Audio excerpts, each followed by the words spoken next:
So this theory was widely accepted, but the truth of this acceptance doesn't lie in the debates between the scientists and religious leaders, but in schools. This is how I feel. Okay. So in the US, evolution is now receiving a greater amount of classroom attention. Now, this is the survey done by, by the people, but it was only 9.8 hours in 2007, and then increased to 12.4 hours in 2019. It's a gain of over 25%. You would think that in the US, that this evolution theory would be taught widely, but it hasn't been. Even if it has increased, but it hasn't been taught that widely. There was still a lot of opposition from the religious people, that they shouldn't be teaching this topic entirely. They should have some other, like creationism being taught in school as well. So there are still, a lot of opposition to, you would think that as a very advanced country like US, that it will be all taken by this theory, but no, surprisingly, Iran is the one country that accepts the teaching of evolution in their curriculum. You see, this is entirely out of my estimation. So we have the alternative groups who want to enforce teaching of creationism, for example, scientific creationism, and intelligent design, all of which teach that life on Earth did not arise solely through evolution. Sorry, Quek, you have to move the slides. The slide is not moving. Oh, I thought I moved already. No. Then how? You probably have to share screen or. Can you see it now? We can see the slide, but the slide, you're not moving to the second and third slide. Oh. You probably have the slides on a different screen. Different screen. Oh, I see. Can you see that now? Yes. This is better. Yes. All right. Thank you. So in the US, the groups are fighting to have alternatives being taught in school. So that includes biblical creationism, scientific creationism, intelligent design, all of which says that life on Earth did not arise solely through evolution. They are created by God. Is this moving? Is it the next slide? Yes, okay. So in most Muslim countries, Saudi Arabia, Oman, Algeria, Morocco, they have banned the teaching of evolution completely. In countries, Lebanon, it was also removed because of religious pressure. Jordan, evolution is taught within a religious framework. I don't know what that means, but it is restricted, that kind of thing. In Egypt and Tunisia, evolution is presented as an unproven hypothesis. So friends, you see, if we look from the angle of education in school, we could say that half the population in schools are not learning evolution as a scientific theory. In Europe, yes. In America, it's getting better, but it's not full also.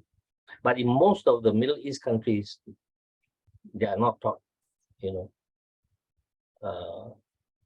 Qatar, for example, there's a fatwa that says that those believing in Darwin's theory of evolution is kufr, is blasphemy. Blasphemy is punishable, quite a serious punishment. So in Oman, the Grand Mufti is known for his strong opposition to the theory of evolution.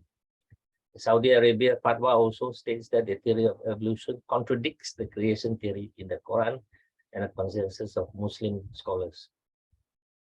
Now, there are Muslims who agree to the theory of evolution. That one we cannot, there's nothing to survey about.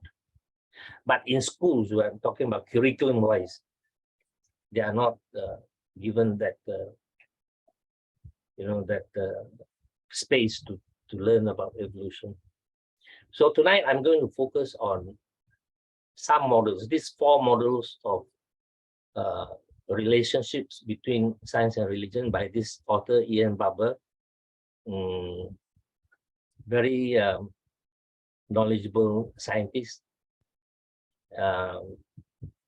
And these 4 models are quite well accepted in the scientific field, that the relationship between science and religion fall under either one of the 4. Okay. The first model is, it says that these two are in conflict. There's no agreement. There's nothing to agree. Some scientists say it's like water and oil. You cannot mix them. They are totally different. All right. So first model is conflict, and then you have independence model. They have got nothing to do with one another. Science is science, religion is religion. They have nothing in common. They don't step on each other. Okay, that's number 2.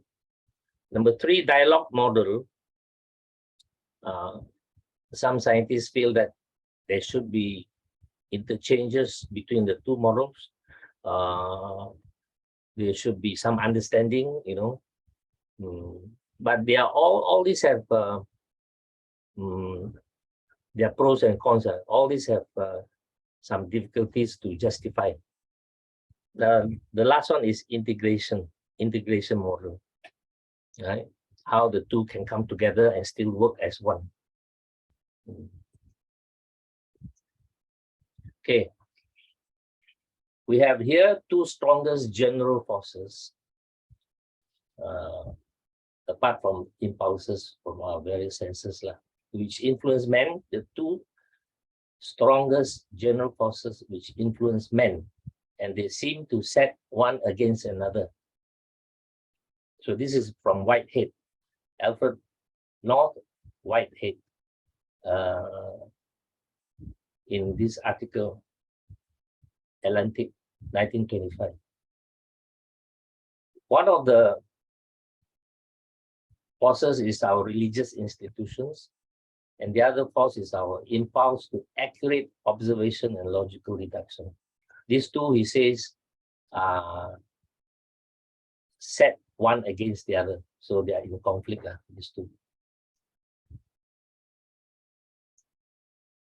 Okay, so this science and religion conflict. Now, these 3 arrows means they are in conflict here, right? And then we have this very famous Nobel Prize winner, Richard Feynman, who says religion is a culture of faith and science is a culture of doubt. He says that there is a conflict between science and religion.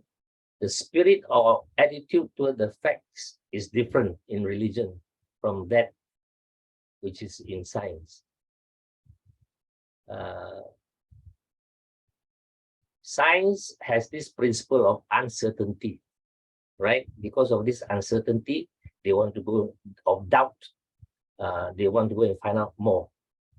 But religion, he says, is the feeling of certainty in faith. That's how he sees it. So they are totally unconnected, totally conflicting ideas. One is everything is very certain. The other one is everything is not certain.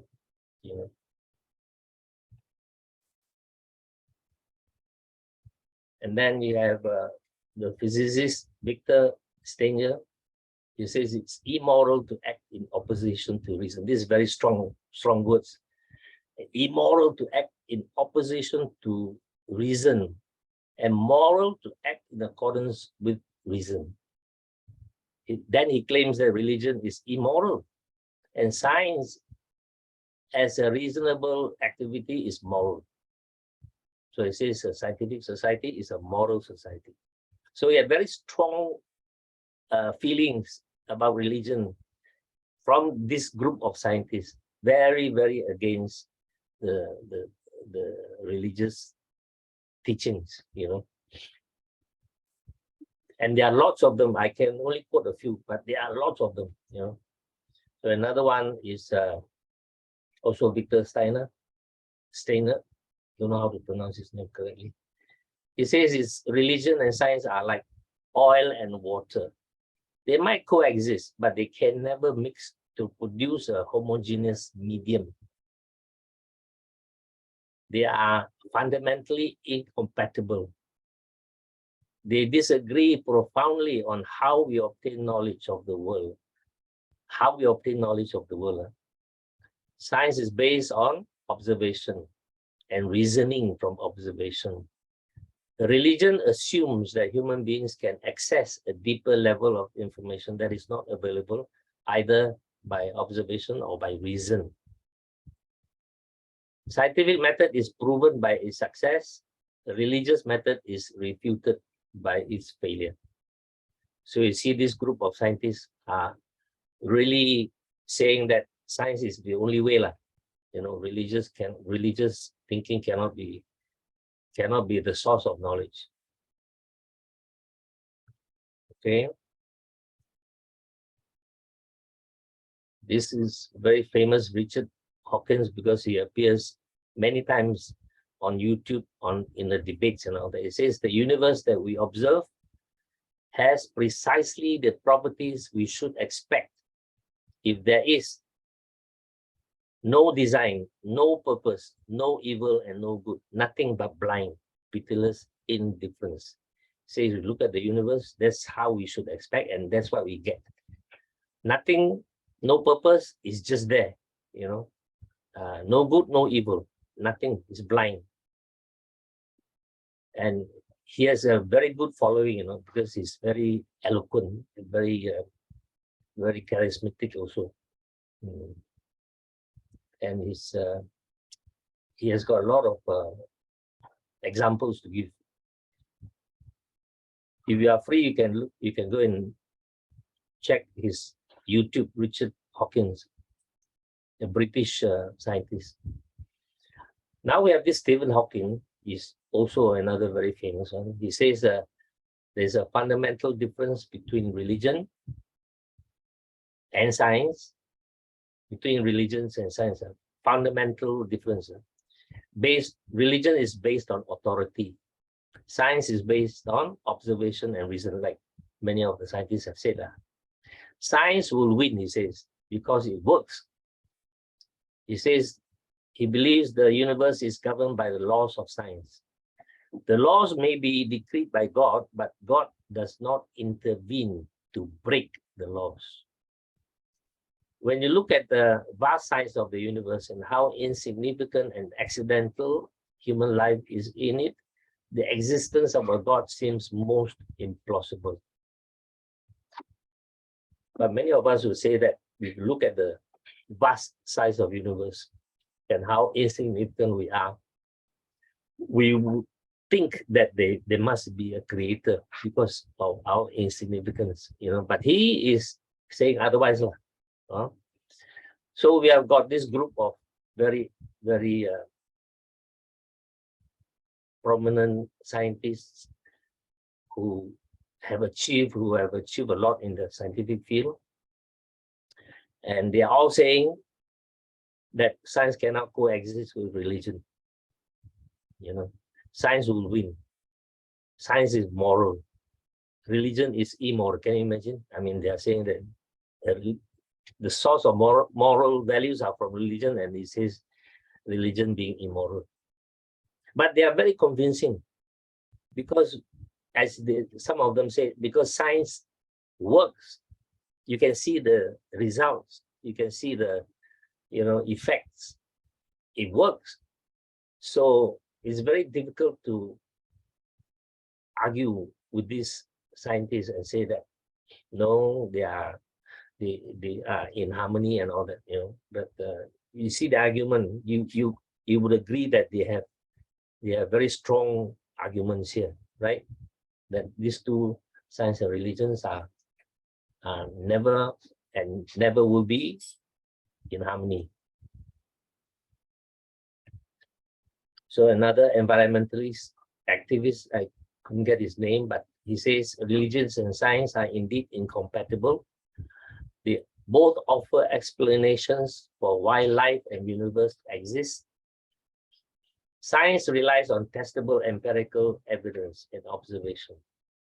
Religion relies on subjective belief in a creator. Then he says only one is correct. The other must be discarded. Very, very strong view on the fact that they think that religion must not come into even existence, you know, must be thrown away. Men must only rely on scientific knowledge, and that's it, full stop. So in your estimation, you know, up to here, up to now, do you think you are quite convinced that these two are in conflict? Not only in conflict, but science is winning the case. So scientific knowledge should stay. We should progress on scientific knowledge alone, and discard religion. I just want you to just a mile away, you know, think about it and see what inside you, what do you think, what do you feel? And then later on, when you see other models, argument about other models, then you can, you know, make a decision. So this warfare model gets the most airplay in the media and on blogs and generates the most buzzworthy quotes. Somebody was saying that, but you must remember that these arguments are founded on oversimplification of science, philosophy, and religion. Oversimplification, because they are only based on evolution and creation, you know, and on the beginning of our universe, the Big Bang Theory. There's a lot of argument about that.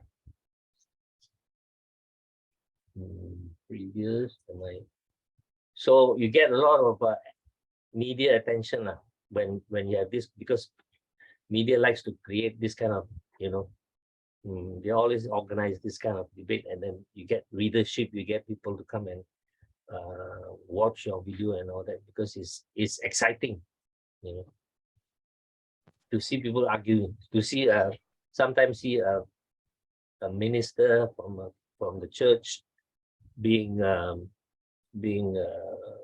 you know, being found to have less capability to argue his case. Then you look at Richard Dawkins. He is very good in his argument. He is fantastic, actually. So it's very difficult to go and debate with him, because you cannot deny all these scientific facts, you know. Okay, so that's the number one, the conflict model, very extensively quoted, very extensively expressed by a lot of scientists in this model. And if we are not, we are very easily carried with it. We are very easily convinced that what they are saying is very true, because first of all, they are very prominent and successful scientists. Secondly, they quoting all very scientific evidences that we cannot deny. So let's go and look at the second model. Independence model is a popular one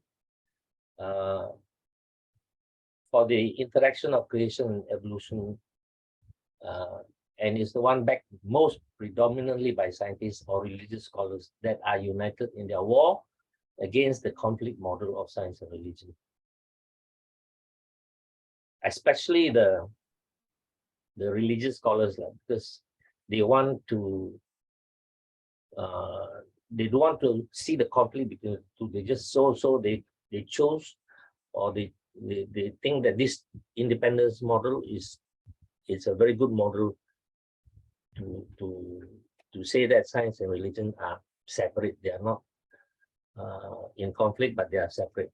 Okay. So we have this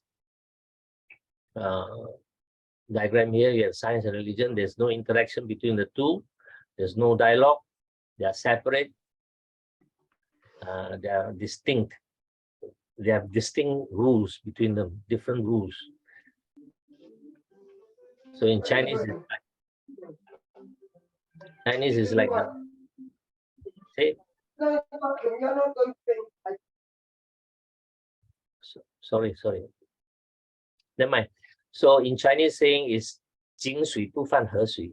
The well water and the river, they don't intermingle. You know, you do your thing, I do my thing. This is something like that, science and religion. Okay. Francis Collins is a director, retired just recently, from the Human Genome Project. He said, in my view, there is no conflict. You can be a rigorous scientist and you can be a person who believes in God. Science domain is to explore nature. God's domain is in the spiritual world, a realm not possible to explore. With the tools and language of science, it must be examined with the heart, the mind, and the soul. This is something which is very common to religious argument. You know, your domain and the science domain and religious domain, they have nothing to do with each other. Yours is a physical world. You explore the physical world. Ours is a spiritual world. So we have our different domains. We are independent of each other. Okay. Quite a common argument. And then you have biologist Stephen Jay Gould. The magisterium of science means the field. The field of science covers the empirical realms. What is the universe made of? Why does it work this way? Then the field of religion extends over question of ultimate meaning and moral value. Each domain has its own distinctive questions, rules, criteria of judgment. You look carefully whether you think this is agreeable to you. You're saying that one area is empirical, physical. The other area is out of this domain of science. It covers meaning. It covers moral value. Is that all? Is that all? Is that also, you know, distinctly divided?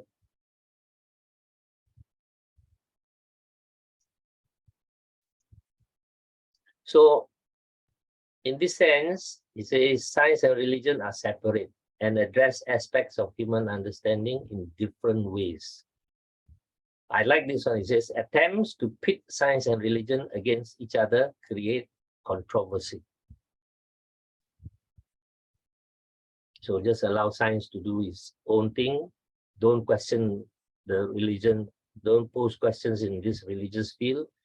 Religion is actually religion that poses a lot of questions in scientific field, you know, and then creates a lot of controversy. So he's saying, don't do that. Each one do your own. Don't kacau. Okay, what are the issues? Issues with independent model. This model that says that we are all separate. Doesn't matter. It says one of the, I think it's a biology. I'm covered, like I cannot see the author, but anyway, it says it doesn't matter how much we want it not to be so. Science can and is addressing questions that used to be reserved to philosophy and religion. Okay, science actually has to address questions in this particular field, religion and philosophy. It says there are questions that are off limits to science. You don't think there are questions that are off limits to science. Both science and religion speak to truth, and as critical realists, he says he acknowledges this and struggle with it. no matter how much easier it would be to say that they are independent and simply move on in my intellectual journey. He says you cannot help but as a scientist to pose questions in that religious field. There's no way that you can just ignore it. And you know, he says as a realist, I have to struggle, you know, with this intersection of religion and science. Like there are always things that you want to clarify, you know, in both fields. So he says they cannot be so easily said that they are independent.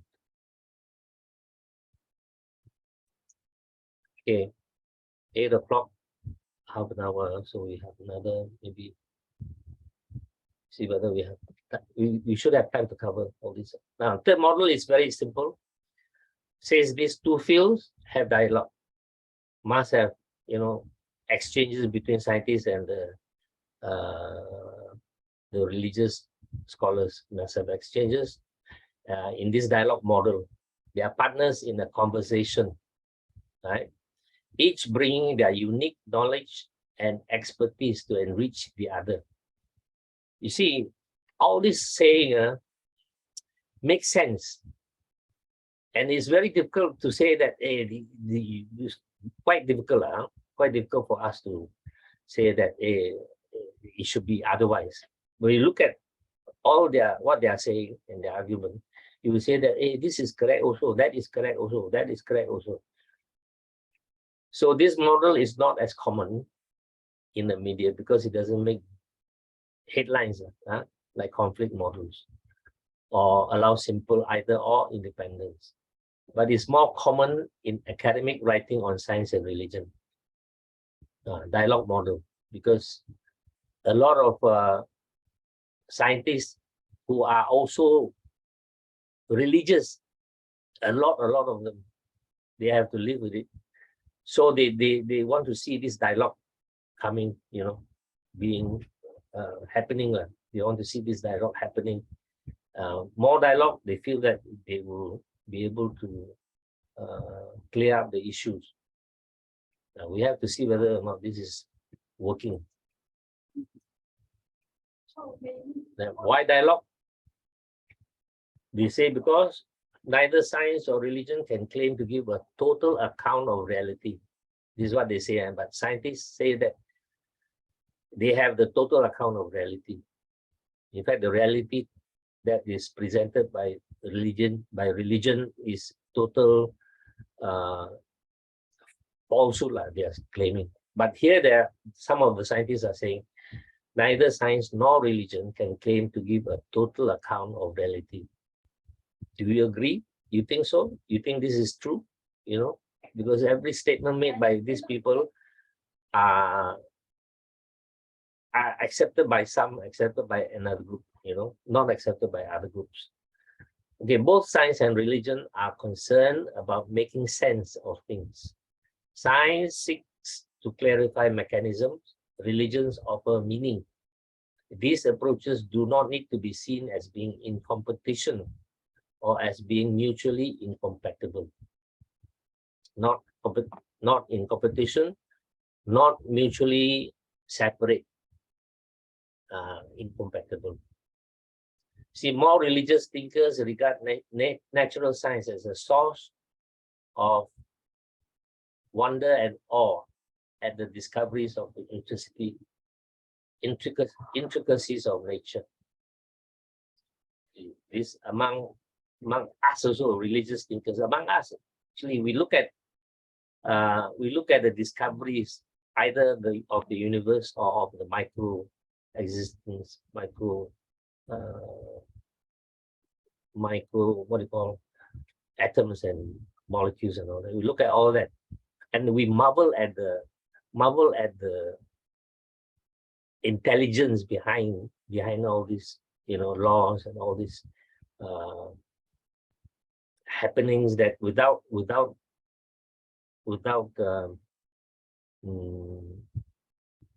any indication of their own, you know, own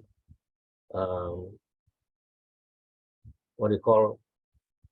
I mean, they all move like there's been some order, you know, some control, some creation. So religious thinkers are going in that direction. Look at but science is providing the evidences for that. It gives you the far distance galleries to look at, and you know.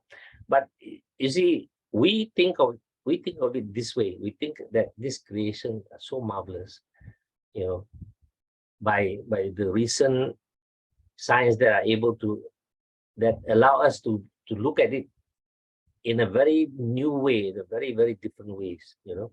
But scientists don't think that way. They think that the more you look at the universe, the more you know that you are very insignificant, the more you should think that all these are by accident and not by a creator. So different, same phenomenon, but different outcomes. Okay, so the dialogue model has grown into a serious academic field. They have chairs, you know, in the subject area in the university, and the chairs of religion and science, dialogue model. Magazines like Zygon and Theology and Science. Articles are also found in American Journals of Physics and Science. So we have covered 3. I don't know which one of the 3 that you are more agreeable with. Are you more agreeable with these 2 are in conflict from 1800s to now, or you think that they are separate, they have nothing to do with each other, they are completely on their own, they have their own rules, they go on their own areas, they don't interfere with each other? Or do you think that there should be dialogues in these 2 models? You know, but quite interesting actually, I feel. Now, what are the challenges to the dialogue model? In the dialogue model, there must be mutual respect between scientists and theologians. You need to respect each other, but this respect doesn't come easy. That's the problem. It don't come easy. You know, if you are pure scientist without a religious background, you are not going to pay too much respect to all these theologians who are talking. You know, they feel like talking hot air without evidence. You know, but if you are a theologian and you say these scientists are very materialistic, they are very on the surface, they are not deep enough, you know, they are not thinking deep enough. So you don't get this mutual respect if you only those scientists who have religious backgrounds or theologians who are trained scientists, then they can understand each other.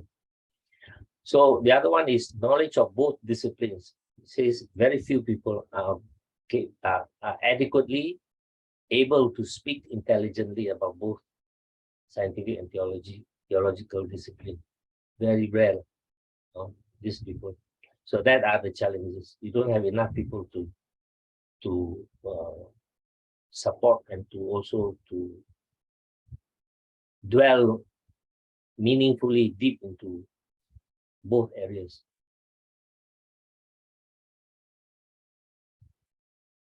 So you have some scientists who outright refuse on the part of scientific atheists on the one hand. So you have this science atheists, scientific atheists on one hand, who outright refuse the theory of creation. And on the other hand, religious fundamentalists to engage in any dialogue. Okay, so that's your dialogue model.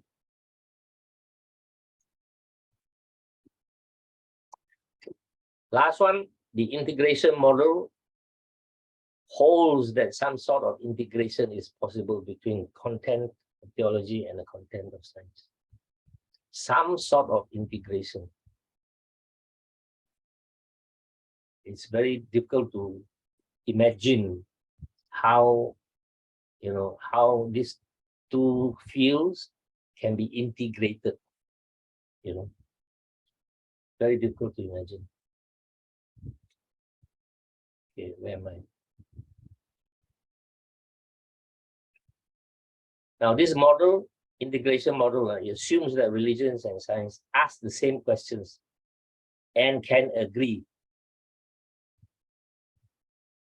to the answers.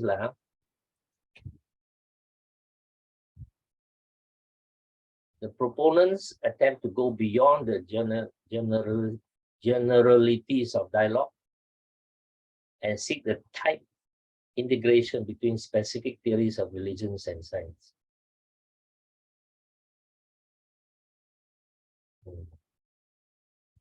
I wonder, you want to go beyond the easy questions, and go deep into specific theories of religions and science and agree with the answers and accept, both must accept the answers. So one of the things that come out of this integration model is natural theology.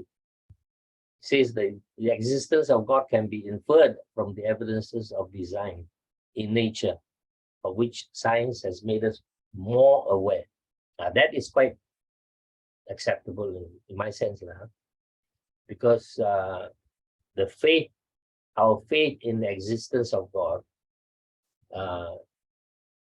is made stronger by looking at the design, the intricate design in nature, and which science has made us very aware of, make us more aware of that, of these intricacies of the design. You look at insects, you know that how marvelous that these little things can manage on their own, can live for millions of years, without any intelligence. But it's designed for that purpose. They designed to survive in that surrounding. If without that design in their nature, they wouldn't have survived. So we have been looking at these scientific discoveries, especially with nature, in nature, that we think that part of science has make us firmer in our faith. Okay, so that's natural theology, part of the integration model. Although it has existed for a long time, but the theologians have used this as part of integration model. The main sources of theology lie outside science, but scientific theories may affect the reformulation of certain doctrines, particularly the doctrine of creation. So this integration enables changes in religious doctrines. All right, if you follow this integration model, if you don't follow this one, you're not going to change or reformulate your doctrines, your religious doctrines. But if you follow this, you think that they should integrate, then you will think that scientific theories can affect, the rethinking of your religious doctrines, especially in the doctrines of creation. Okay. So, as I said, there are a lot of theologians would love to think that way, like I myself also think this way, that our scientific understanding of the universe, provides for those who believe in God a marvelous opportunity to reflect upon their beliefs.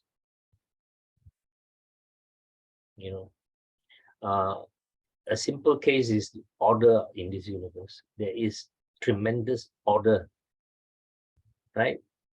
So this order to me, is not something that is accidental. That if you have an order, there must be a creator of the order, right? Abdul Baha used to say, I mean, he quoted the example of jungle and a garden. You know, between a jungle and a garden, one has a gardener, the other one has got nothing, nobody behind it. So if there's an order in a place, there must be some force behind it. Okay.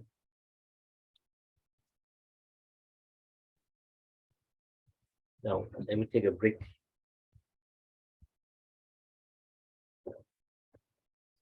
What is the Baha'i view of the relationship between science and religion? By now, I think you all should know.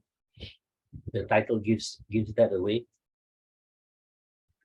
Abdul Baha says, science and religion are intertwined, you know, not separate with each other and cannot be separated.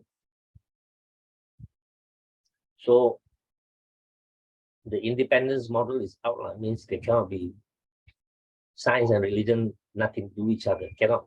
Abdul Baha says intertwined. Their relationship is such that they are together and cannot be separated. Every religion which does not concern itself with science is mere tradition. Therefore, science, education, and civilization are most important necessities for the full religious life. Okay, so I'm saying what Abdul Baha has given us. He also says, knowledge must be rooted in science. Rooted in science. Both science and religion must acknowledge that truth is always progressive and can be endless.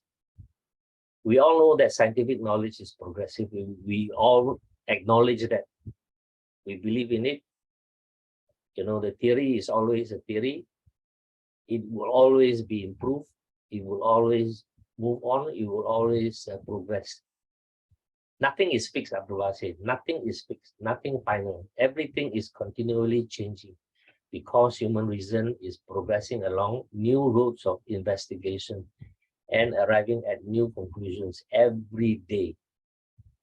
In the future, much that is announced and accepted as true now will be rejected and disproved. And so it will continue ad infinitum. Now, these two fields, only scientific fields is progressive. The problem is the religious field is not static. It's not progressive. And that's the problem. Because when science is progressing so fast and religion is still staying in their own, old traditions and old thinking. And that's where the problem comes. But knowledge must be rooted in science. You see, from a prophet's son of a prophet, he's not saying knowledge is rooted in a book, it's not the Baha'i Kitab Bi'aqdas or whatever, he says rooted in science. So he himself is very progressive. So the Baha'i model which we are looking at cannot be the conflict model, because Abdul Baha says they mustn't be conflict. They are one. It cannot be independent model also. So 1 and 2, we have to rule them out. So down left with 3 and 4. I think the next slide, I'm not sure whether it is the next slide, but I'm giving an example in nature that see whether is it no, okay. Both these science and religion contribute to man's knowledge, but through different methods. Religion is through divine revelation. Science is based on evidence. Okay, two different methods but are we going in the same direction? These two different methods, are we doing the same thing? Or these two different methods producing different, end results, and we are going in separate ways. Knowledge, we are saying, the Baha'is are saying, knowledge is not from one sphere, but from both. They are complementary and they have one purpose. What is the purpose? Is to build an ever-advancing civilization.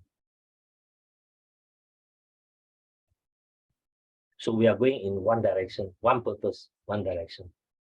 Ever-advancing civilization.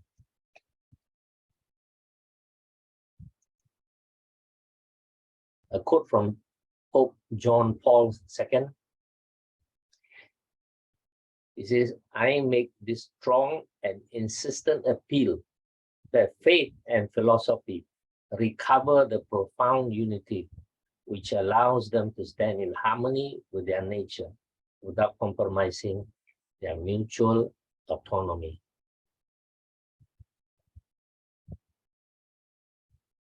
Profound unity, actually is religions and science, like faith and philosophy. Profound unity, harmony, right? Without compromising their mutual autonomy. They have their own autonomy, but they are in harmony. So this is what I want to tell, that in nature, there is such a thing that has two different methods of what? Of growth, of absorbing the ingredients to grow. You see, it's like the tree, science and religion, the body of knowledge of man.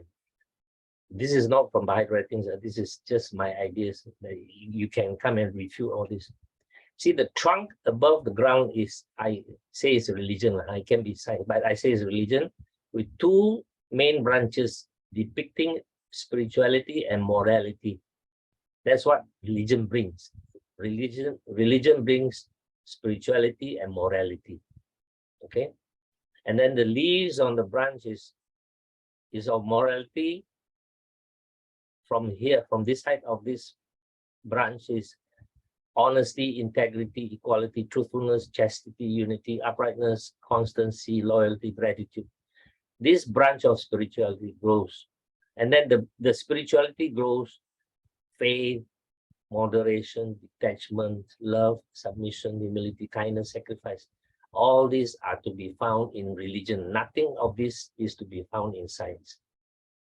So this tree, this branch, this trunk above the soil produces food from photosynthesis, from the sun's energy and the air. It produces food for the tree, right? The root below the soil also produces food for the tree, for the fruits. See, these two are different methods of obtaining food. There are two different methods, way different, in opposite directions. Then below the ground, the roots of science extend deep into the soil in opposite direction from the branches, right? Also with two branches, one is searching for evidences of theories and the other working on technology for the material comfort of men. So we have one example in nature that has two different methods, right? But in one tree, in one body, they are not different, separate bodies. They are not separate. They are together. They are in unity, right? They have one aim, that is to produce food for the tree to grow, right? But different methods, two different methods. One is photosynthesis, one is from the soil, minerals and water from the soil. So it is not such a strange thing to have. We have it in nature, right? Okay. Then I'm suggesting this model harmony. You see, previously we had two circles, conflict, fighting, you know, and then we have two circles where they're separate, they've got nothing to do with one another, and then we have these two circles, but don't know how to integrate them. There's so far no idea of how to integrate them. Dialogue is two circles and then one, you know, not that kind of interfering arrows, but dialogue up and down, and the other one, the last one, is integration. But we cannot find two circles. How to integrate? You put overlapping, and then the overlapping areas are areas of conflict. See, so this model here, I'm thinking how to set it in harmony, and it is very, very, actually is very very familiar to the Chinese, and it's this model. So science and religion in one body, right? In the one circle, and you have science on one side and religion on the other side, and there are two opposite colors in this, you know, in both lah. This white color one in science, we can say that it is the area where religion questioning truth derived from science. It can grow bigger, it can grow smaller, depending on whichever side is, you know, has more advanced thinking. Same for in the area of religion. There is a spot here where science investigating concept of spirituality. So in this model, there's no conflict. Both are working, and this black area can grow bigger, and this white area will grow smaller. It's a balancing thing. Okay, so this is what I'm saying, new harmony model for science and religion, using our very Chinese thinking, this yin-yang idea.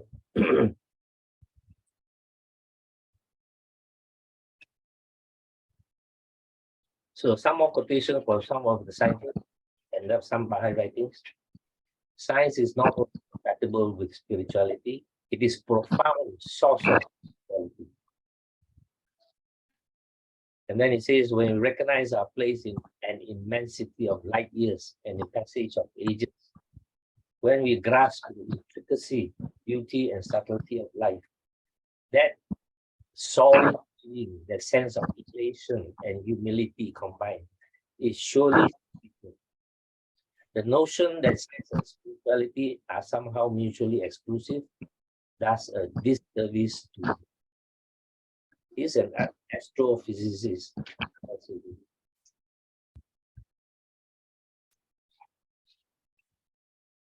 This one I like most, Max Planck. I like his quote most. You see, he says, as a man who has devoted his whole life to the most clear-headed science, to the study of matter, I can tell you as a result of my research about atoms this much. There is no matter as such. All matter originates and exists only by virtue of a force which brings the particle of an atom to vibration. That's the key word, to vibration, and holds this most minute solar system of the atom together. We must assume behind this force the existence of a conscious and intelligent mind. This mind is the matrix of all matter, from the very, very famous scientists who acknowledge that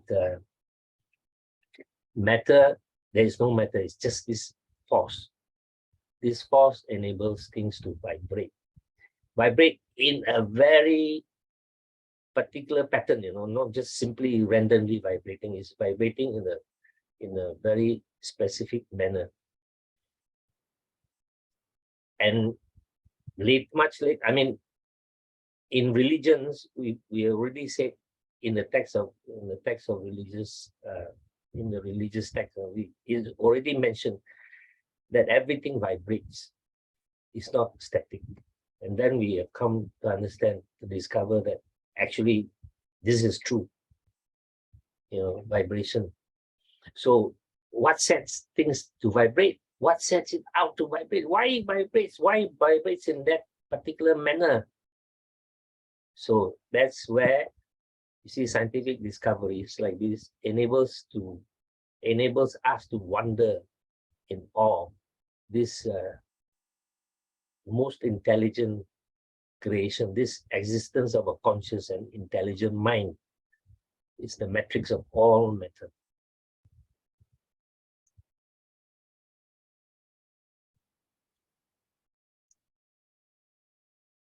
Okay.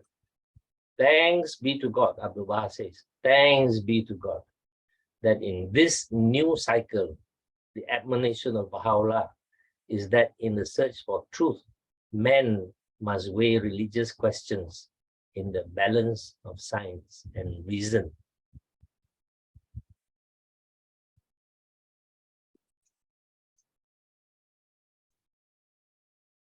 Okay, here there are some of the articles that the Baha'is have written.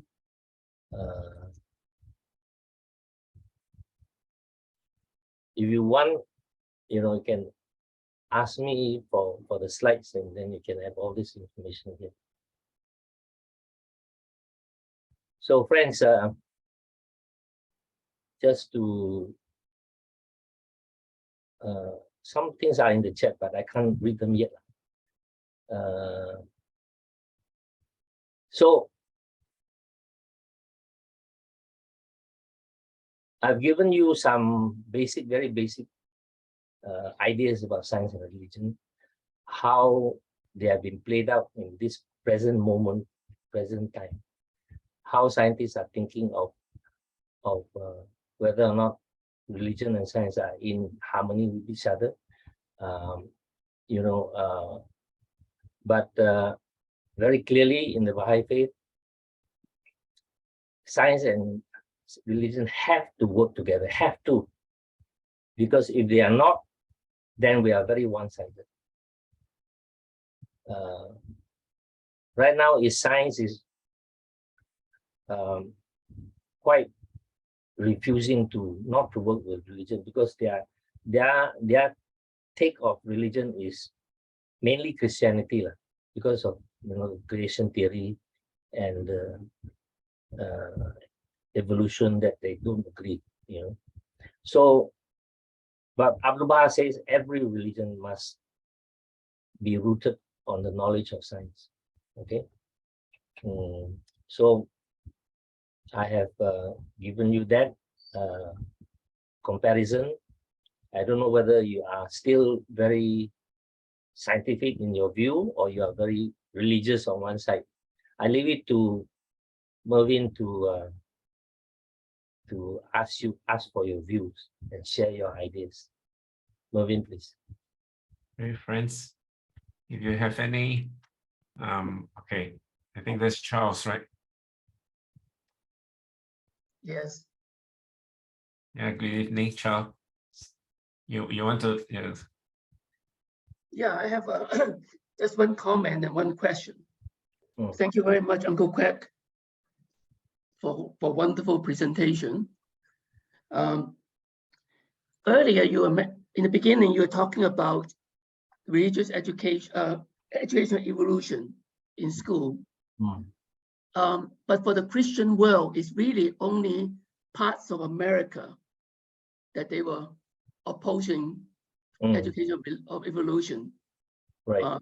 In Europe, it's basically universal Yes. in Yes. education. Even the Catholic Church has said that they've taken no position on evolution. Right. So it's only part of America, and in only certain Christian groups that really was pushing it. In 1987, the Supreme Court of the United States ruled that creationism in school, teaching creationism in school, is Right. unconstitutional. Right. So they changed that to intelligent design. Mm-hmm. And in 2005, the Dover decision said that even teaching intelligent design is unconstitutional. So now the approach seems to be parental rights. The idea being that if the parents do not believe in evolution, they can tell the school that when the teacher is teaching evolution, the kids can stay out of class. Or actually anything that the parents do not like, they're allowed to stay out of class, whether it's racism, slavery, or anything that the parents do not like. And that even that in some cases, they cannot even test them on the things that the parents did not like. But this is only in America. Right. So the other question I have is really a question. In the very end, you're talking about changing of doctrines of religion. How would that happen in that you have, in many cases, there's so many different denominations or so many sects. How would change of doctrine happen in your model? Change of doctrines. Yeah, you're talking about one of the things about the harmony of science and religion is that at the end of it, the religion have to, at some point, they have to accept that there are certain things in the doctrine that might have been misinterpreted. And therefore they have to change. But how would that happen when there's so many different groups doing it? Or is it going to be like one at a time? Well, actually, they should examine on their own thoughts, their own ideas, whether or not it measures up to reason, like what Abdul Baha is saying, that everything must be rooted in science and reason. So whatever the religious ideas that they have, interpretations that they have, it has to pass the test of reason. So the change is, if they agree to re-examine all that, then there will be changes. If they don't think that they should be changing it or re-examine it, then there will be no change. And then certainly science will gain an upper hand if they keep on to this old thinking and very unscientific, unreasonable kind of, cannot explain it away scientifically. And so, any other friends who want to comment on that question?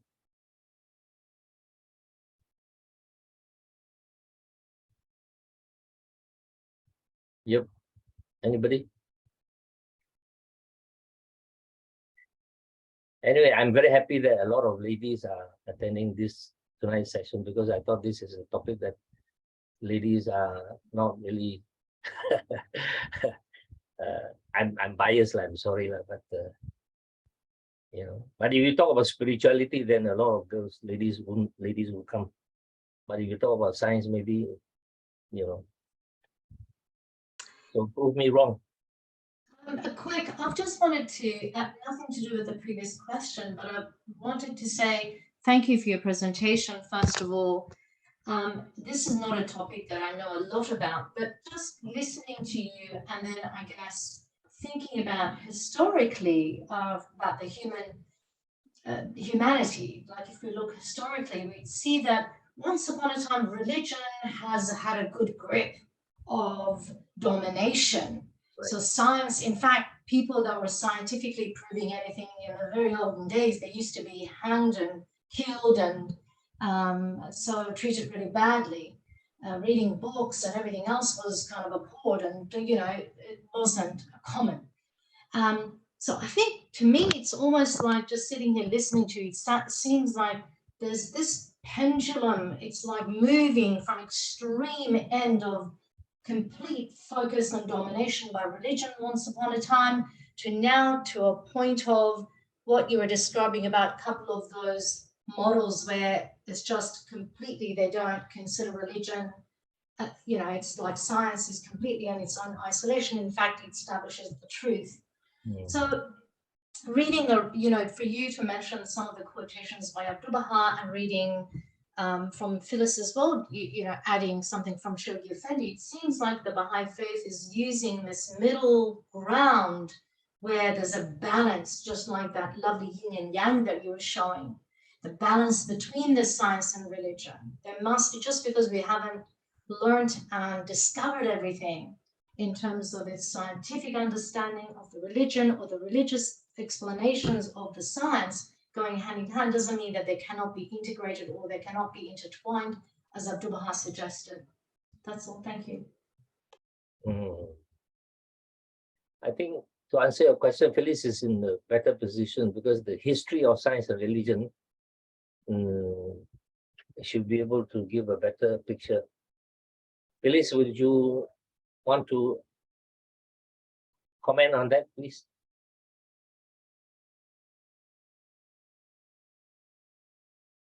I first like to thank you for your 3 models, which were very clear. And also, I like the yin and yang thing. And I just wanted to say that when Abdu'l-Baha went to the West, the first thing that he talked about was the harmony of science and religion. Harmony. He didn't use the word complementary, he used the word harmony, because complementary may be like different things, like say sugar and coffee. They are in separate components, but they are quite complementary, I suppose. Usually people put a bit of sugar in their coffee, I don't know. Okay, but they are in different containers. But where Abdu'l-Baha was concerned, he talked about harmony. That means they're not in different containers. They are intrinsically bound. And this was the gist of his talks in the West. So I think that no, this is you've chosen to talk on a very important topic. I just wanted to add that in the philosophy of science, that means that in science, there is a group of scientists who specialize in the philosophy of science. That means they look at the methods, okay, and they look at the roles of science, and they look at the purpose of science. And there is this very famous philosopher of science, Susan Haack, H-A-A-C-K. All right, and her books have been translated into 18 languages. And she says that science is a matter of anything can be a science, as long as you have a hypothesis, and then you have rules and procedures to find out about it. You go and get your data, you analyze your data, and then you draw your conclusion, and then you may change your behavior because of that. So she says that in a way, anything can be science, as long as you have these rules and procedures, you have induction, you have deduction, And she recognizes something. I just want to tell you this, the social sciences. I think you must realize that Shoghi Effendi, when somebody asked him, what should I study? He didn't say science like in mathematics or physics or chemistry. He said, you go and study the social sciences. But that was like 1930s, and social sciences wasn't at that time considered a part of real science, And so I would like to say that, the social sciences, let's say, what will happen in 100 years' time? What will we learn? We will learn a lot, even in 1,000 years' time, because there will be the contribution from the social sciences, which is sociology, psychology, and this will help us to understand our nature. Because in the past, as you said, they could never answer what is the purpose of my life. Science could never answer that because there was no social sciences. Science was just hard sciences. Okay, but now, social sciences has come up in the last 100 years to complement chemistry and physics and so forth. So I think that we will be learning a lot more about ourselves. Okay, and the next thing I just wanted to say was your remark about many women in our talk today. I just want to say that there is now a budding new field called the feminist philosophy of science. You can Google that. Okay, it's a new group of scholars. And I just say this, that the feminist philosophy of science school feels that we have to have different opinions. That means science is not just in the laboratory, okay? It's also consultation, very Baha'i, right? It's also consultation, it's getting diverse opinions. Because what is the truth? The truth is relative, according to your upbringing, your socialization, your culture, all right? So the feminist philosophy of science insists that we should, you know, have some consultation and seek people from different cultures to get to the truth. Okay, so this is a field that you might want to investigate. Okay. All right. Okay, that's all for now. Thank you. So it's Susan Heck and the feminist. Susan Heck, yeah, philosophy of science. Okay, yeah. Yeah. And she also talked about evolution, which you spoke about. And she also said that nothing is fixed, everything changes. And so in another 100 or 1,000 years, we will have new knowledge and we will find things about ourselves that we have never discovered before. Because nowadays, social sciences is respected. Qualitative methods of inquiry is respected. It's not just quantitative. It's not just mathematics, Right. you know. So that's it. Thank you. Yeah, Mervin. Yes. Hands up. Yeah, I'd like to share something. Actually, it's a very loose example of science and religion in harmony. It has existed in our in the history of humanity. It's just that we never really look into that. I'm a musician, so I'm speaking in the capacity of a musician. We all know that as musicians, music is what we use to communicate with God when we sing or when we perform. But from the Western point of classical music, okay, is Western classical music. Behind it, there's the fundamentals are, it consists of mathematics and science to be able to play something well. So you cannot be, zero science and zero maths behind your head, and then you think that you can play good music. No, it'll be out of tune, it'll be chaotic. That is the Western classical music. But even in Oriental music, we have Indian friends and Persian friends here. Though it's improvisatory in nature, but it is based on, for Indian music, it is based on something called a raga system. And for the Persians, they have a scale system. You cannot go out of context when you improvise. If you go out of context, it's also chaotic. It's not Persian music. It's not Indian music anymore. You have to stick to science and mathematics in order to communicate music, as we say, communication with God. It has to go in the balance. Is like what you say, yin and yang. The balance have to be correct. If the balance is not there, it's a bad performance, period. That's it. So we need that balance. And then it is quite evident in music. So I would hope, people that are arguing this, if you look into that, you'll be able to find the solution there. Thank you. TK. Thank you. Just a comment, just to add what Phyllis Chiu was mentioning.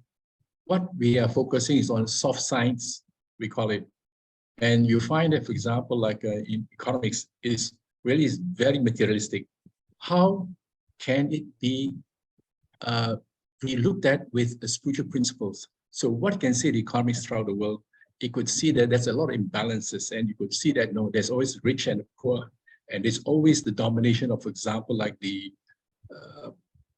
US currency. And it happens, the whole thing, the entire Western world, whether it's G7 or even the poor countries, will suffer a lot of inflation and so forth because of the rise and falls of the economics of the US dollar. So in that sense, you find that what economics is going to be done is to have spiritual principles involved. And this is very called for soft sciences, which have to include that aspect of humanity. Right. One question. Can I say? Oh, Sorry, one question. Right. Earlier, the slide you mentioned, for example, they said science is moral and that religion is immoral. I thought it was that it's amoral for science and moral for religion. Exactly. And that's what a scientist was expressing, because he says immoral because what he was referring to was not reasonable. They are not going according to reason, you know. So that he that's what he thinks, you know. Thank you. Okay. Quay, can I just say something here? Yes, please. Thank you for the presentation. Actually, it's quite comprehensive. Now, this is just a request. Maybe you want to do a follow-up, the other side of the story, because tonight, my impression is, I hope I'm wrong, that you emphasize a lot on the scientific side of the harmony. Can you do another do something which is to do with the other side, with the religious disharmony, to balance it up? Because to me, I think for society building, now the most urgent thing, true, the scientific knowledge and argument is very, very powerful one, but how are we going to balance from the look at some of the society? Just name a few. We won't name too many because it had to do, not necessarily to do with geopolitics. It's to do with a power balance. Like for instance, certain country you had to wear like the controversy from Iran, and then there are a lot of controversy even in Taliban's Afghanistan. Not only that, even in United States, certain places, there are certain things you're not allowed to do because of religious belief. So is there any scientific proof or not? We don't know. So I just my request, maybe you want to do something on the other side to harmonize the two part of the equations. Thank you. Yeah. Don't know about another one. I'm already very tired preparing this one. Anyway. Oh no, you're so young enough. Come on, you at a time when you're ready. Talking about the balance. You see, Dubai said that science alone will produce materialism. Science alone, without religion, will just produce this materialism. And that's what we are getting. We are getting all this materialistic comfort, efficiency in transportation and all that, and they are undeniably very useful, very, very beneficial to us.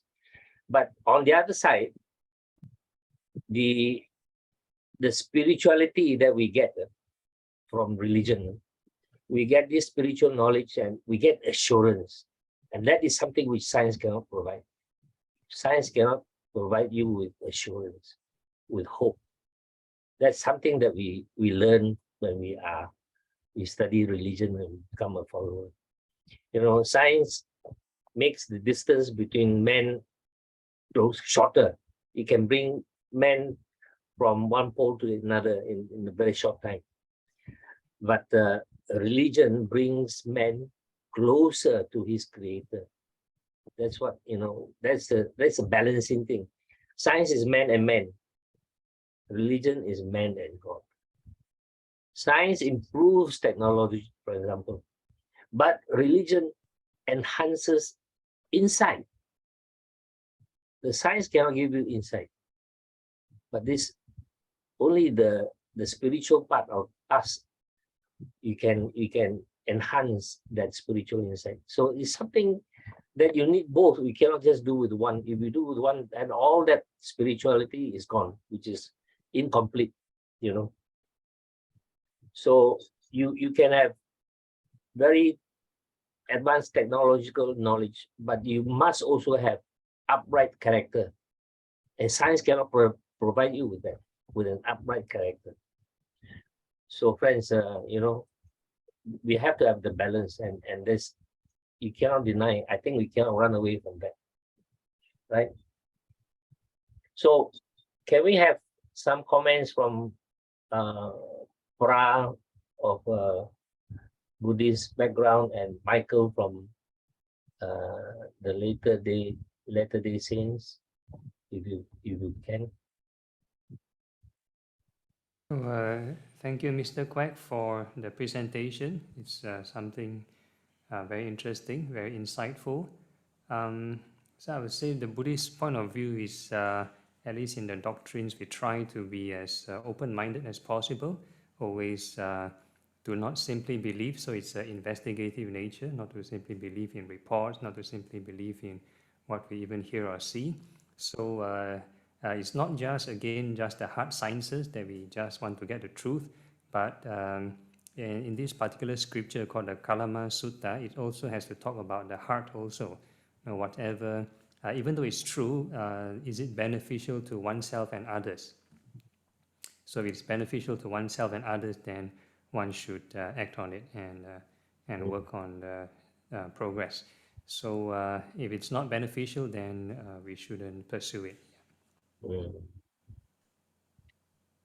Yeah, that's very close to the Baha'i thinking as well. Thank you, Pra. Okay. Michael, how? What's your thought? You are muted. Michael, you're muted. Can't hear you. I was trying to unmute, I couldn't find the right button. Thank you. First, hello to everyone, and hello, Brian. I think, Phyllis, we have met in one workshop together. So good to see you. So good to see you here today. Yeah, nice to see you. Hello. Yeah, and also good to see Teh Heng. And first, like to thank Dr. Quack for inviting me. He says that he's not a doctor, but I think tonight I see him more than a doctor. So a great teacher. And Mervyn say you call him boss. I think I got to start calling him boss also. Thank you so much for having me here. I'm from the Church of Jesus Christ of Latter-day Saints. So we are of the Christian faith. And what we have discussed today is quite an eye-opener for me, because although I come to a lot of Baha'i activities, I'm beginning to be refreshed very regularly by the doctrines that I learned. And certainly the things that Quack you shared tonight was really refreshing. So to contribute to the discussions, what do the Christian believe between science and religions? At the head of our church now is this good man called, we call him President Russell N. Nelson. And he's the head of our global church. And we revere him as our prophet. As a Christian faith, we believe that the church is still led by man that is called God and continue to receive revelations that is important for our daily life. So President Nelson today is our church. But he also has a very successful life as a heart surgeon. In fact, he's a very renowned heart surgeon. And this topic about how religion and science fit together, he said this. He says there is no conflict between science and religion.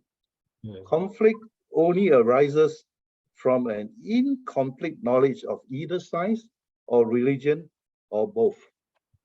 Whether truth comes from a scientific laboratory or by revelations from the Lord, it is compatible. So I think this is quite close to what Quack has shared with us regarding what Baha'i Baha'u'llah feel how we should view science and view faith. That the faith cannot be without science. Likewise, the science cannot be without the faith. So I believe in this. I believe that everything here in existence can be explained by science. And it may be in due time, because as we stand at this point of time on earth at this point, not all knowledge is available to us. But at some point of time, whether in this life or in the next life, we will be able to understand all things. Science and religions and faith has to be compatible. And like what Phyllis says, it's she used the word complementary or harmony. I think she used the word harmony. So I think all these hand in glove, they're all together. So I am so delighted to be able to be here and learn all this tonight. And thank you so much for inviting me. Thank you. I think you should send me that quote. I will. Over a bowl of laksa, I will do that. Right. Thank you so much. Yes, friends. Any additional comments you want to make, please? I just want to say that I like Mervin's example of Music. playing good classical music with rules. You got to have the rules, and then you need to inject your emotion. And I like that a lot. And I also want to say that TK was saying about economics imbalance, how to reconcile. So then we will have to talk about what is justice. Justice is that everyone should have their fair share. There shouldn't be extreme wealth and poverty and so forth. And so the social sciences will have to incorporate certain, certain things regarding justice, like what is just. And economics is not just about making the rich richer, right? It's very much more holistic than that. And then I like Priya's thing about the Buddhist code. Actually, the Buddhist independent investigation of truth is very much like the Baha'i faith. And then Michael, I learned something from you about science. I didn't know that the Mormons, is it Mormons Church? I didn't know you had such a high regard for science. Yeah. Learned something about that. And I want to, lastly, I just want to say this, that somebody talk about what is amoral, what is immoral. Somebody brought up that comment. I think you did a very good job in bringing up scientists with contrary view. But the thing is this, I think that we could actually focus on scientists that actually believe in the harmony of science and religion. And there are an equal number of scientists who believe in harmony of science and religion. And then on the other side, there's an equal number who don't believe in that. So we can focus on it. And one of the names that I want to give you for you all is Nobel Prize winner, theoretical physics. We choose a Nobel Prize winner so then people can believe. Okay, Steven Weinberg, W-E-I-N-B-E-R-G. Steven Weinberg, you can Google him. And what did he win the Nobel Prize for? Theoretical physics. Let me just summarize his mathematical equation, which won him the Nobel Prize. And after like 100 pages of mathematical equation, let me just summarize what he discovered. Okay, he discovered this. If you keep asking why does the rain fall? Why does the why does this happen to me? Why is this thing? If you keep asking why, you will go back to the same central point. That's all. He won the Nobel Prize for that. But of course, he had 100 pages of mathematics to prove that if you keep asking why, all right, why you know, you will go back to the same central point. So in other words, what he's saying is this, that when you ask, what is the purpose of my life? Okay, what am I here for? He's saying that science cannot answer it. You will go back to the point of origin. And he won a Nobel Prize for that. You just go and look at his mathematics. Okay, so so we can actually quote him. Okay, of course, there are equal number who will say the opposite, but why bother to quote them, right? We will just quote Steven Weinberg, you know, because he's just proven it by mathematics. Okay, and since people respect Nobel laureate so much, let's just quote him. True. Thank you, Phyllis. Yeah. Hey, can I ask a question, Phyllis? Yep. The central point, so did he explain what that central point was? Because you just said origin. So is he referring to the That means point that of origin? Yeah, the point of origin is that it's just a single point, and from that single point, a lot of things begin to multiply and multiply and multiply and multiply and multiply.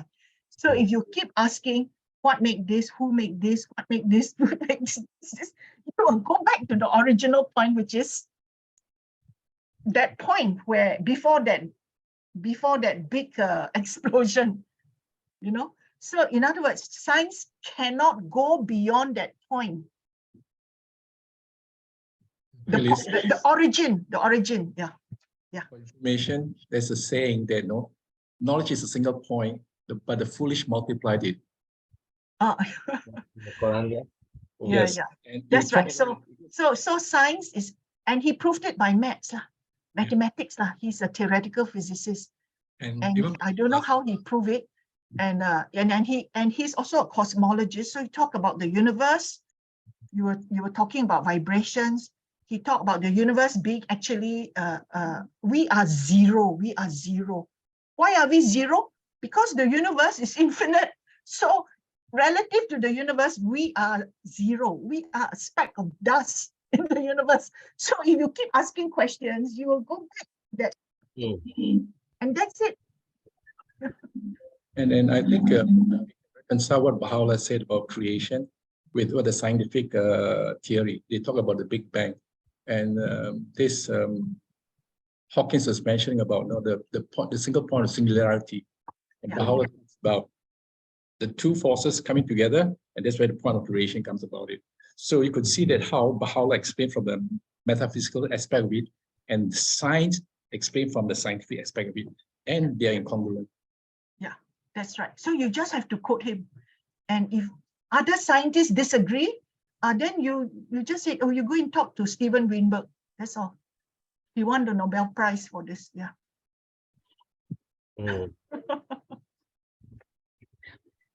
I just want to bring up another area which science cannot reach.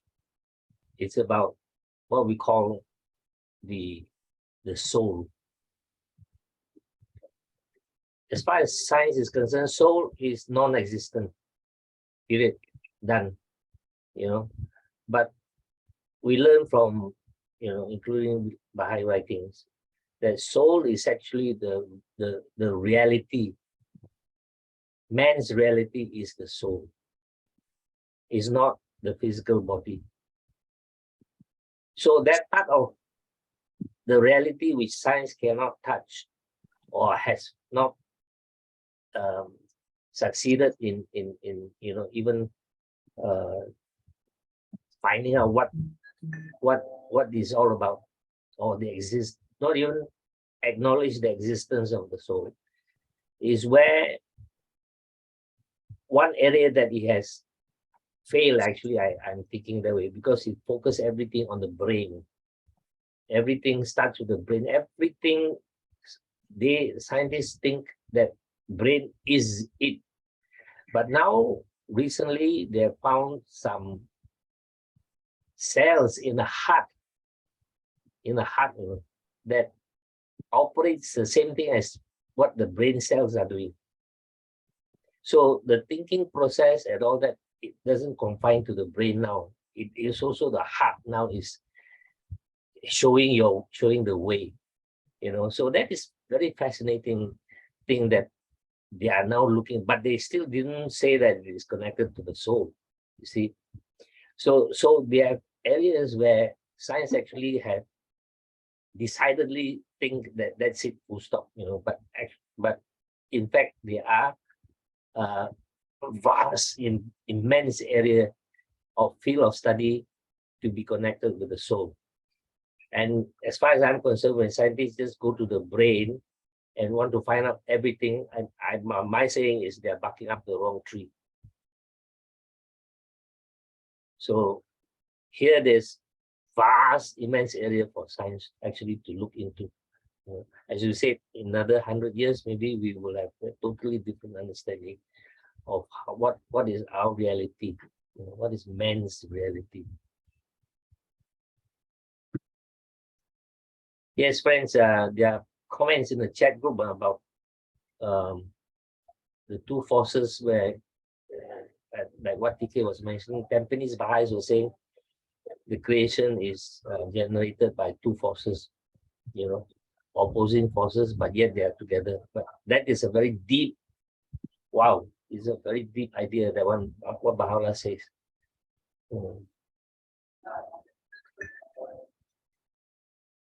How is 9:15? The World Cup is coming. Nobody should miss that. At 11,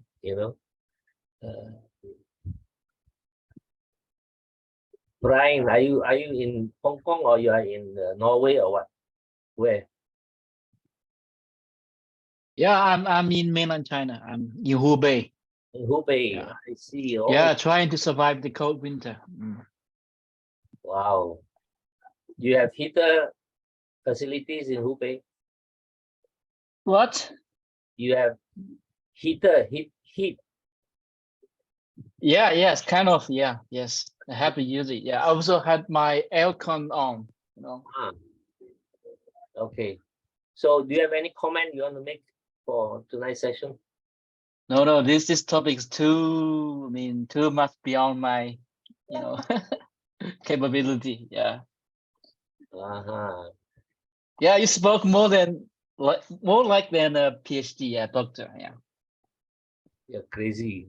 You will laugh at me. Anyway, that's besides the point. Who else want to say anything? What about Can you invite Lim Tao Boon? He got something to say. Daniel? Yeah, Daniel. I want to keep him to the last. Okay. Yes, Daniel, there's a specific request that you contribute to the discussion.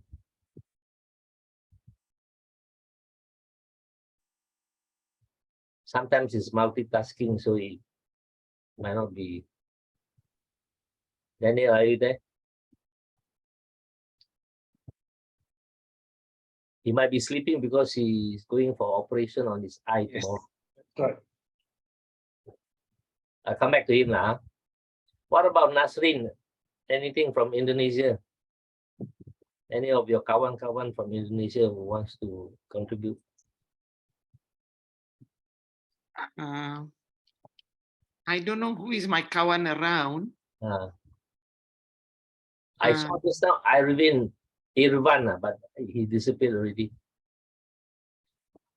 Yeah, I have no idea who is there. He's from Indonesia. Rondi is there, but I think it's trying to connect, cannot connect. I see. Yeah. Yes, but thank you so much, Kwek. It was really very, very comprehensive. And we would like to have the PowerPoint if sure. Possible. It's Because, yeah, it's all out there. I mean, all these quotes you can get from the internet also. Yeah. From the books. Thank you so much. I only charge $15 per. You can ask TK to pay for me. Thank you. Okay. Thank you. No problem. U-Hop supposed to be very deep in science. want to comment? Okay, so let me just make a few comments. One is that in the history of scientific development, they were actually controlled by the church. I mean, and at least in Europe, that means if you don't follow the doctrine of the church, you will be burned at the stake or you'll be executed. For example, all these, whether the Earth is the center of the solar system. Of course, Galileo and some of the scientists of Copernicus, they know that actually all the planets revolve around the sun, not the Earth. So this type of theory was controlled by the church. So science was under the thumb of religion. That's historical. But of course, the presently science and religion has diverged. And because actually religion is I mean, we all know religion brings along moral development. So when science and religion diverge, and that's where we are in great danger now, because scientists developed the atomic bomb without the moral aspects. So if the scientists, like people like Albert Einstein, he regretted contributing to the development of the nuclear bomb. Because nuclear, you can harness nuclear energy to produce electricity. But science and mathematics knows that at a certain stage, the destructive power of the atomic bomb can destroy a lot. It's a weapon that's predicted by Baha'u'llah. That means mankind is in danger when this weapon come about. So what I'm trying to explain is that scientists with no morals, or their morals are not with them, they develop this type of bomb. And of course, there are other more dangerous ones like biological weapons and all that, which in the present day, scientists and religious people are on a divergent path. So humanity is in great danger. This is how I feel. And that's among the Baha'i community, we know Baha'u'llah come with a message that actually science and religion should be unified. This is my comment. Okay. Thank you for your presentation. Thank you. Daniel, there's a long question in the chat if you want to look at it and comment on that. Could you read for me the long question first? Oh, wait. It says, is there any documentation consensus about when humanity starts to have science? Is there any documentation when it starts to have science? Could it have started as early as when human beings start to investigate the pattern of nature and use this knowledge to sustain life? According to Wikipedia, the definition is science is a systematic endeavor that builds and organizes knowledge in the form of testable explanations and predictions about the universe. Science its basis rests on testable hypotheses. That's why religion is not, for them, religion is full of propositions that cannot be tested empirically, like soul, God. All these are beyond the power of science instrumentality. So it has its own paradigm, as Phyllis Chu was talking about. So I think the dominant passion now in science is still that paradigm, but it is the principle is that whether those propositions can be falsified or not. So long as they are not yet falsified, then they are provisionally accepted as science. All science truth are basically they are basically, so long as there are no contrary evidence, we accept them as truth. So my take from this, what I've discovered, the problem we have, science, we know what's the domain of science, and we know what's the domain of religion. Now in the 21st century, they intersect very deeply, like issues of stem cells. Now medical science have moved so far that they could do experiment on the test tube, on stem cells. They could create Frankenstein.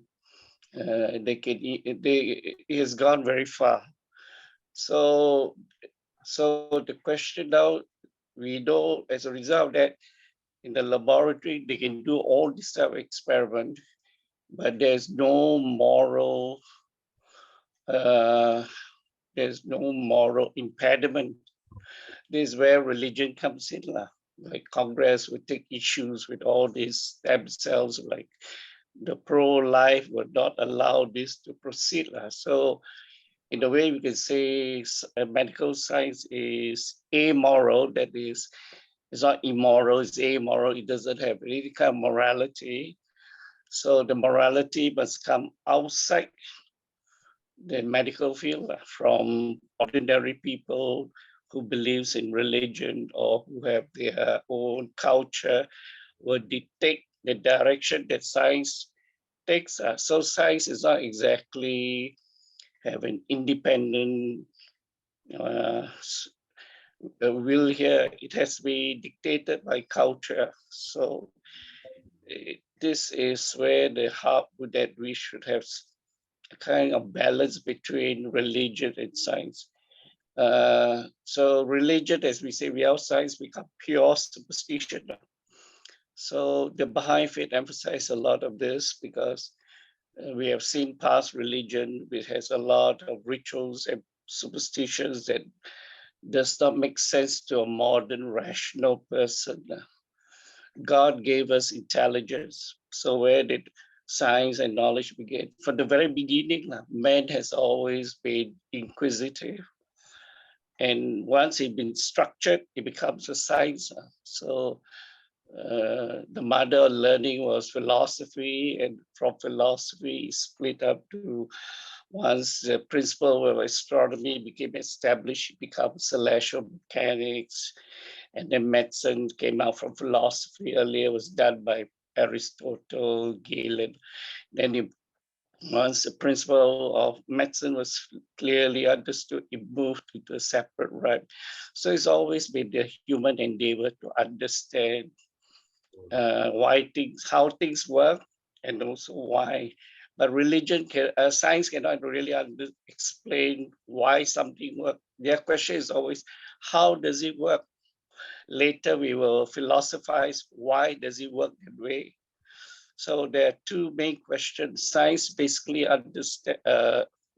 search for things to understand how it works, and religion supply the answers to why it works. The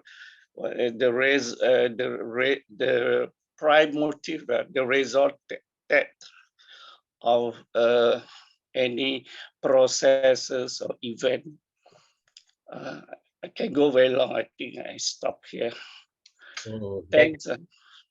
So the answer to the question maybe is that science has always been with us. With us from the beginning. From the beginning. It's always been with us. We have always been wanting to know, wanting to find out and all that. So it has always been. The only thing is the split between religion and science happened during between the church and Copernicus and Galileo, when they say that the earth is moving around the sun. The earth is round and is moving around the sun. So that goes contradictory to what the Catholic Church was. It shouldn't have happened if the Catholic Church, in that time was a Catholic Church, did not adopt whose view was that? The Ptolemaic view that the earth is the center of the universe.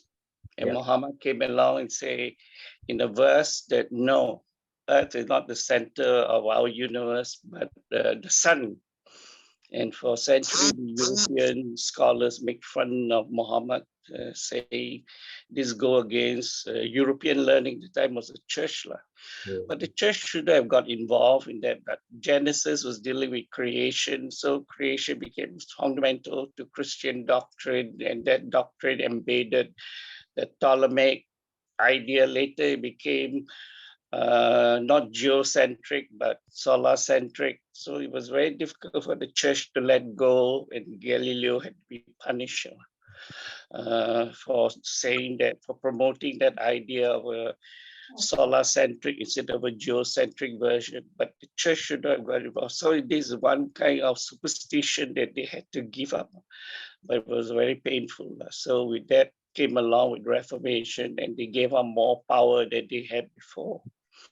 So this happens to all religion. So science is a kind of preventive medicine, kind of preventive for people getting away, creating fantastic ideas that have no ground in reason and intelligence.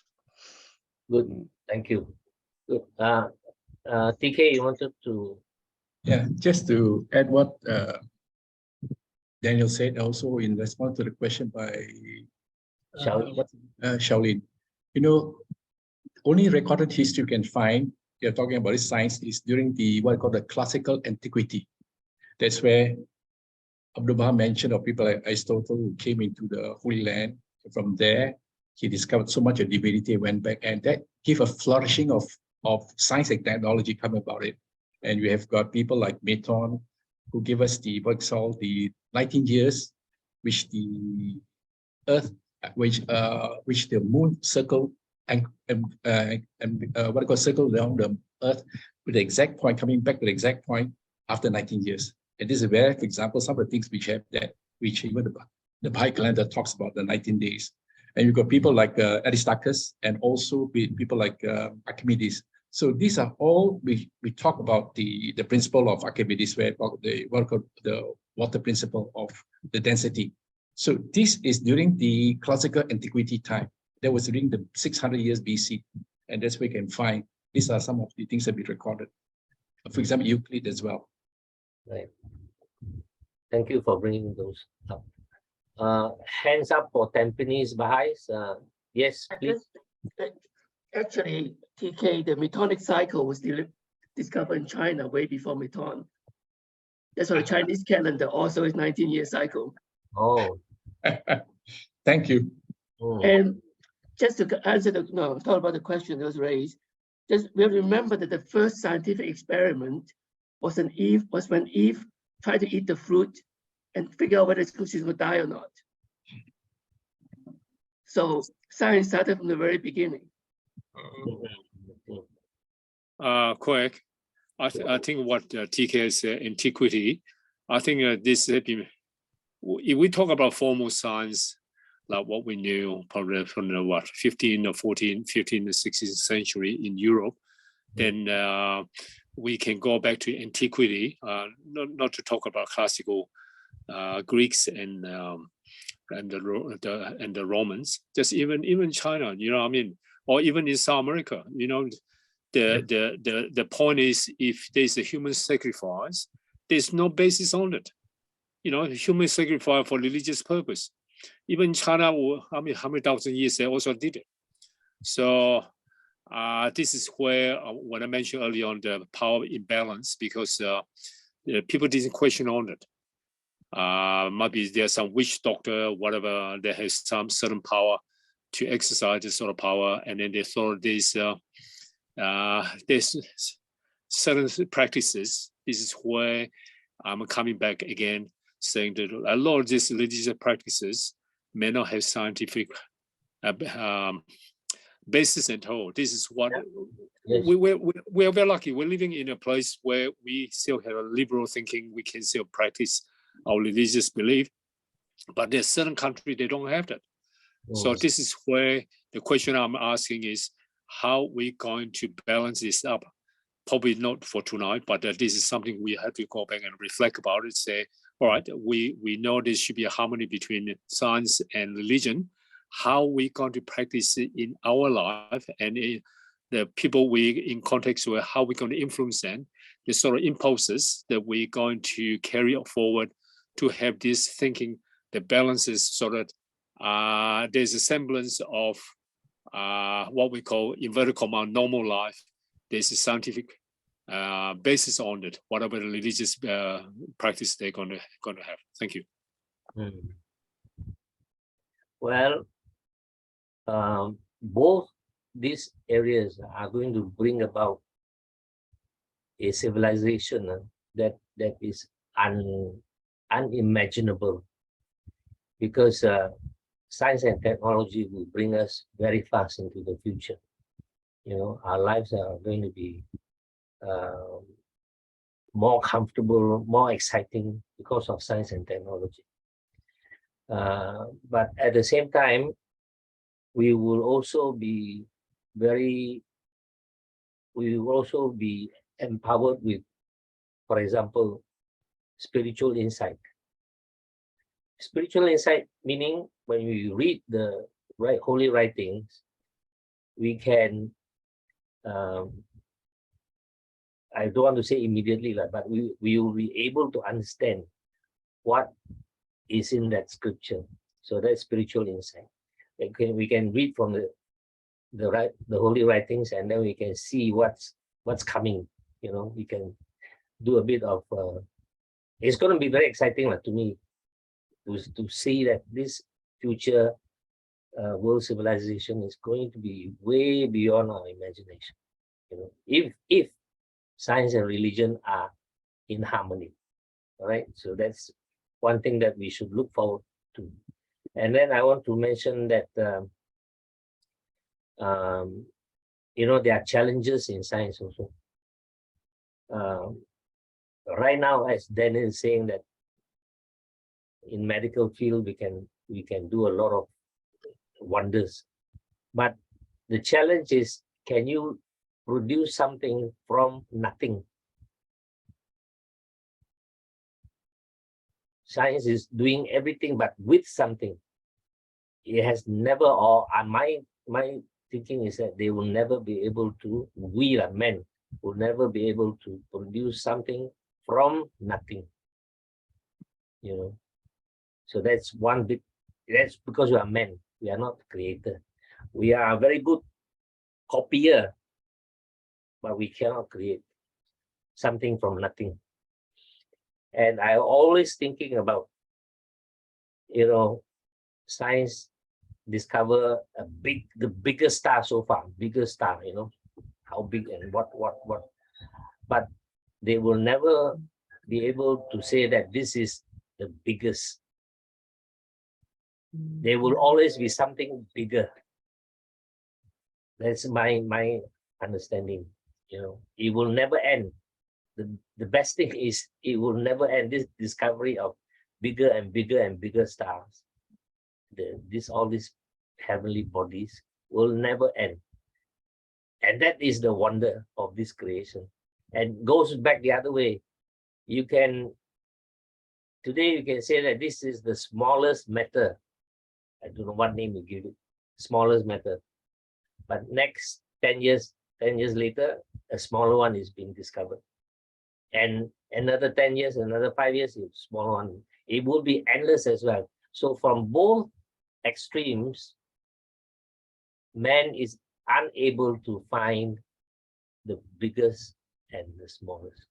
And that is the limitation imposed on man. And you can never create something from nothing. However advanced your science and technology be.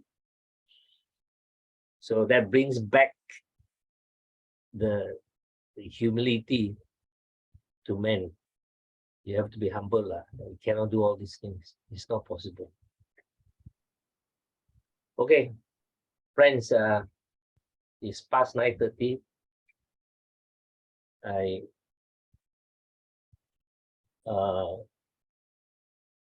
Is there another check coming? No. So anyway, this is something that, you know, in our area we are very short of. Phyllis has presented science and religion before. We are very short. I mean, our manpower here, you know, we hope that more of this will come. And because all otherwise it's all one-sided. You know, if we let the US Baha'is and US scientists to run this show, they will never come with the yin and yang concept. They don't have yin and yang concept. You know, so we have to contribute from our side also. You know, so to make it like a Baha'i world, you know. So okay, we will see you again, and unless you've got last comments to make, otherwise we will get ready for the World Cup. I'm sorry I have to mention this, but that's the only last match left. And thank you very much for your attendance. Really, I didn't think, we didn't expect. Look, LSA didn't expect. We thought there's going to be 9, 10 people, but we have a big crowd tonight. And thank you very much for your attention and your contribution. Hope to see you again in All right, thank you, Craig. Good night. Good morning. Thank you. morning. Thank you for staying up. Thank you. Bye. Lot. We really learned a lot tonight. Thank you. Thank you. Bye bye, everyone. Thank Take you. care. Aloha. Aloha. Bye-bye. Bye. Bye, Yaso. Bye. Bye. Bye-bye. Bye, Singyao. Bye, Sharon. Hey, Sengyup, you haven't given any comments tonight, huh? Too many people to make comment also, but yeah, thank you for coming, joining us. Really, yeah.